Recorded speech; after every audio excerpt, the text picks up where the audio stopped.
Today we are talking about a gimbal. In this case, I'm holding a very beautiful, lightweight Zhiyun CinePeer Weebill 3E.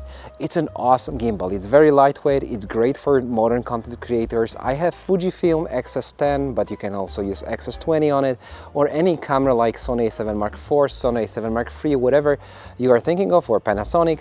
This is perfect for one-man army. So you have a very stable grip here. You have pan and follow mode, and all the modes you usually have in gimbals.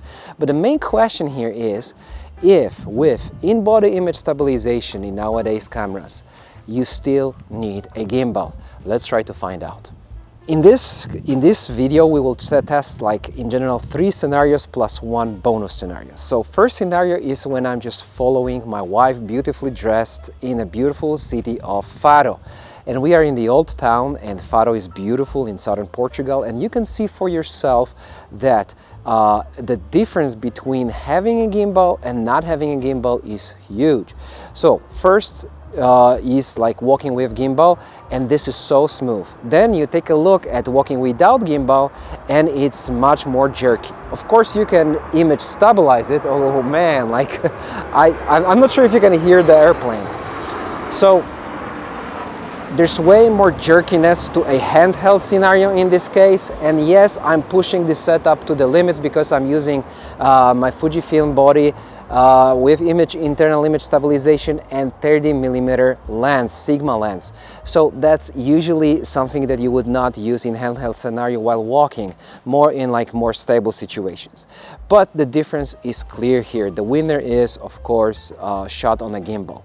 Now, second scenario is when I'm circling around my wife, and this is already taken with a much wider lens. This is BRIGHTIN 12mm f2.0 lens. It's a manual lens, fantastic for filmmaking, and I can't recommend this lens more. It's a fun lens, it's small, it's very sharp, it's very good. But that's not about the lens, it's about the gimbal. So first you can see like me circling around my wife with gimbal turned on and IBIS in-camera image stabilization on. And you can see how smooth and beautiful it goes.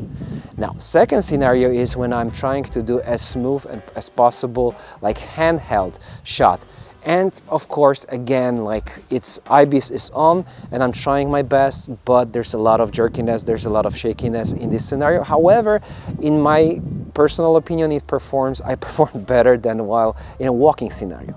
Now, third scenario is a scenario when my wife is running. It's a short distance run, but you can see enough that the difference, of course, in this case is big. So like the gimbal is the way to go if you're into sports, some fast action, while like running with your camera handheld with IBIS on is not the best scenario. Now, of course, you can say that you can image stabilize everything in post, and that's true, but you still always lose some data. You have some crop there, and you can have some jerkiness there. So if you want a clean, nice, stable footage, gimbals are still a very valuable tool. Now, the bonus scenario here is what happens if you have a camera on your gimbal and you have IBIS on. In my personal opinion, this is not a bad scenario. Not many people recommend that, but I actually like it. You have to be aware though of how your IBIS works. So here you have a comparison of shots with IBIS on and this camera on a gimbal that are very stable, and then just a gimbal with IBIS off.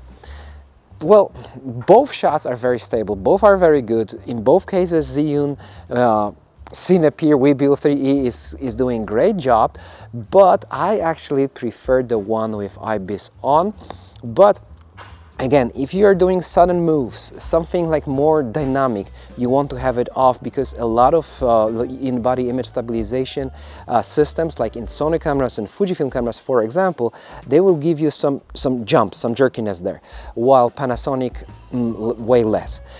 In any case, key takeaway of this video and these comparisons, and I hope you get it by now by yourself, but key takeaway for me is that there is a tool and situation for every scenario.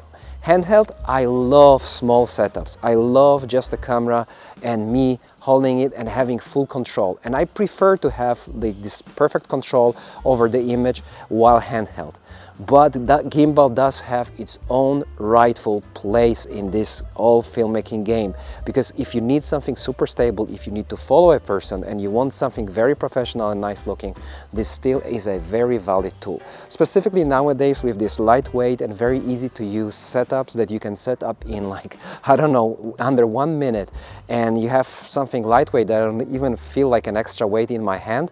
And it's not that expensive, because CinePeer Weebill 3E by Zhiyun is not that expensive, and you have affiliate links down in the description below, as well as to the lens from BRIGHTIN. Then this is a beautiful addition to your setup. I hope you guys enjoyed it. If you did, please leave thumbs up, subscribe, comment below if you are still using gimbals or you are only handheld shooter, and of course I see you guys in the next recording. Cheers!